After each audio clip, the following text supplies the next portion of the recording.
আমাদের নবদ্বীপ শহর কিন্তু সবসময় এরকমই জমজমাটি থাকে, কারণ কোনো না কোনো অনুষ্ঠান তো এখানে লেগেই রয়েছে। আমি এর আগের মিনি ব্লগেও শেয়ার করেছিলাম যে চৈত্র মাস জুড়ে বাবা জগন্নাথকে কিন্তু বিভিন্ন দিন বিভিন্ন রকম রূপে সাজানো হয়, আর এটা ছিল আজকের সাজ। তো ভীষণই ভালো লাগে দেখতে। আর আরও যে জিনিসটা ভালো লাগে সেটা হচ্ছে ওখানকার সন্ধ্যা আরতি দেখা।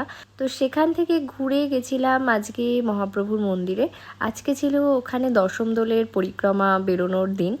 তো আমি যখন গেছিলাম তখন মোটামুটি সমস্ত প্রস্তুতি শেষ হয়ে গেছিলো, কিন্তু পরিক্রমা বের হয়নি। অনেকক্ষণই ছিলাম মন্দিরে, অপেক্ষা করছিলাম, কিন্তু দেরিও হয়ে যাচ্ছিলো, সেই জন্য আর পরিক্রমা অবধি থাকতে পারিনি। আর মন্দির কিন্তু সেই দোলের সময় থেকেই সুন্দর করে সাজানো।